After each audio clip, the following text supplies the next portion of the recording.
Hi everyone. If you're learning to code or already know how to code, it might be easier for you to learn a second language. So for me, I'm actually half Mexican, and when I was younger, I spoke Spanish más mejor, much better, right?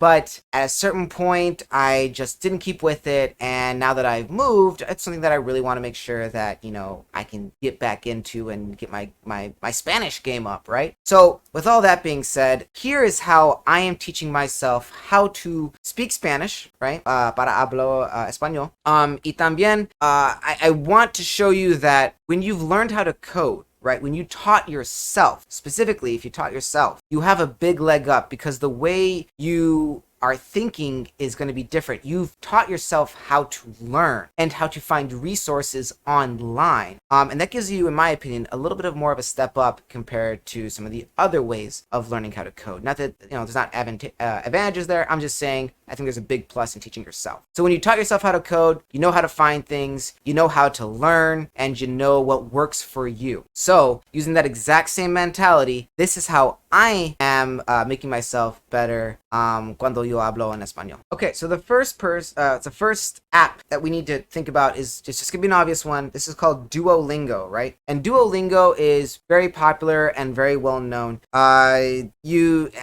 So what's nice about it is it's gonna go through all the basics. It's on the computer or on your app. It's gonna be the exact same setup. You've got some little goals, some little whatever, and tips, right? Okay, cool. This is how the words work, whatever. And then, cuando está listo, right? You can go ahead and start. Buenas And tardes, señorita. these exercises, sometimes they're for listening, sometimes they're for speaking. Buenas tardes, señorita. No. Buenas tardes, señorita. No. Okay, whatever. I'm not dealing with this right now. Point is that you've got these different things. I'll just put can't speak now, right? Boom, right? And you can just go through these different exercises, and you will be able to read, write, and do all those basic practices. I like Duolingo, and I actually paid for it. In my opinion, when you pay a little bit, when you pay some, there's a little bit of an investment in your part to keep with it and to do it, more often. Now, you don't have to spend hundreds of dollars by any means, right? Duolingo is a couple bucks. But Duolingo is one that I actually decided to opt in for the monthly. I'll do it a month at a time. And because I know I'm paying that money, it kind of forces me to be like, I better make sure I at least spend, the 15 minutes or whatever it is to get on the app and make sure I get my practice in. The next one that I want to cover is called Lingo Pie? Lingo Pie? I don't know how it's supposed to be pronounced. But so what's cool about this one is you can pick Spanish speaking shows, and there's this one actually costs a couple bucks, but once again my thinking is like, all right, well, I'm actually gonna watch it or whatever. And what's really, really nice and what I like about it is that they do this thing where cuando te quieres, come on. Okay, I need some palabras. Okay, no llores, right? Okay, so you can change the different ways it does the translation, or if you want, you could even do something along the lines of where it says it in English and then changes one word to Spanish, right?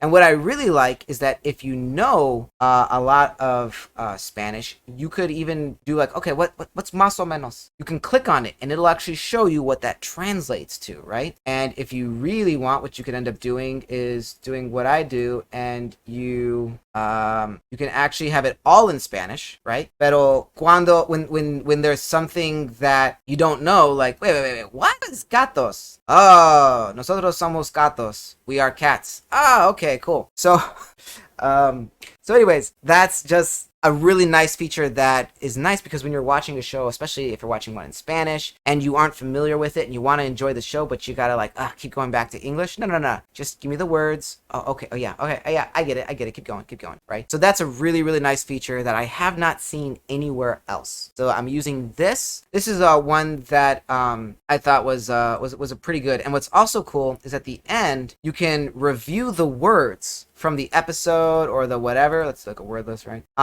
Easy, right, this one, right? Que era, right? And then not only does it do the clip so you can see it in context and remember, like, oh yeah, I remember when that happened. It's a little flashcards, right? So you can see it in context, you can see the whole Spanish thing, and then you can turn it around. It's like, oh, that's what. Okay, cool, cool. I got it, right? So that's Lingo Pie. I don't know. I'll leave links to this stuff down below. Now, I could not ignore the most obvious option, YouTube. So YouTube, you can look here and you can see that I've basically gone through popular Spanish music right now to get familiar with different artists, as well as like ahora mismo, like I'm listening to right now I'm listening to like way more ranchero music than I used to.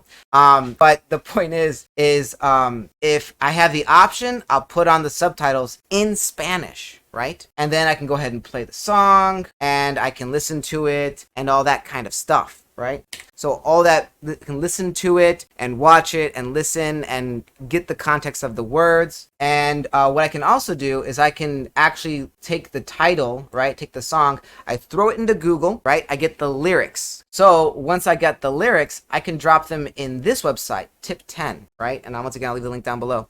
But this website, what you can do is you can practice your typing, something that I've been trying to do anyways. And with my custom keyboard, which I talk about in a different video, I'll probably put the card below or above or whatever. But on my custom keyboard, I have it set so that I can do all those special characters in Spanish. So I'm practicing my typing. I'm practicing the words and the lyrics. And so I'm typing the lyrics. So I'm typing the lyrics while I talk. I'm typing the lyrics while I'm listening to the lyrics, and then I'm getting the context and the words and the translations going on pretty well. It's a really good sort of redundant system to kind of help, really solidify things. So that's this one, right? And what's nice, the way I have it set up is I am going to be making a list of all the different songs or episodes or whatever. And then I do a YouTube link in the short description. So I can quickly just go ahead and grab that link, drop it in here, and then bam, we're good, right? We got the, we got the music going on. También, so there's also the obvious, before I get to this, there's the other thing too, where you can find people who are teaching the language on YouTube. Now, I do this a little bit, not as much as you might think, but I do have some questions about some conjugations and that kind of stuff. It gets kind of tricky. But what you can also do, which I would suggest, is find a YouTuber in that language, especially one that's entertaining. So I found this guy, and this guy's hilarious. I understand half of what he says, and I'm laughing. So this is a YouTuber who's in a Spanish-speaking country doing his own YouTube thing, and at 3.24 million subscribers, he's doing better than me. So good job, man.